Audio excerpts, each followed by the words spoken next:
Thomas and James steamed into the wharf. First, James in front. Then, Thomas took the lead. The wharf was buzzing.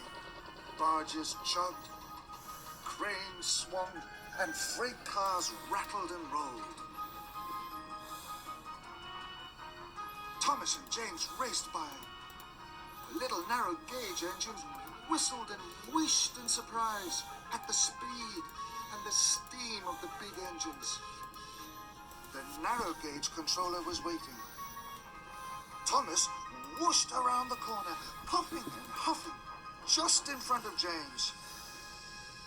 "I won!" tooted Thomas. "Hooray!" "Bad luck, James." James's cheeks were as red as his paintwork. "I'll win on the way back to Tidmouth." "Well done, both of you," Mr. Percival announced loudly. "James, you are to unload barges here at the wharf." James smiled. He liked that job. Now he didn't mind losing the race. And the special goes to the winner, Thomas. Thomas was excited. "You are to work with Duncan. You will bring lumber from the hills down to the wharf. It's a very important job." Thomas wished a whiff of steam. He was disappointed. He wanted to work at the wharf. And Duncan was tricky. He liked to tease the big engines, especially Thomas. "Duncan," added Mr. Percival, "please look after Thomas." "Mr. Percival says that because you mainline engines don't know the tracks in the hills," Duncan teased. "Yes, we do. Mr. Percival wants me to work with you because you little engines can only carry small loads," teased Thomas back. Duncan huffed crossly away.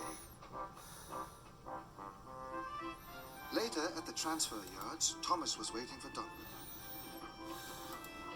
Duncan puffed in. "Is that all the lumber you can pull?" teased Thomas.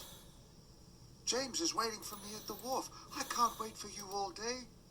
And puffed in. "Is that all the lumber you can pull?" teased Thomas. "James is waiting for me at the wharf. I can't wait for you all day." That made Duncan cross. Thomas pumped his pistons. His trucks were now piled with logs and he was ready to leave. Duncan cross. Duncan huffed crossly away. "Per tracks in the hills?" Duncan teased. "Yes, we do. Mr. Percival wants me to work with you because you little engines can only carry small loads," teased Thomas back. Duncan huffed crossly away. Later, at the transfer yards,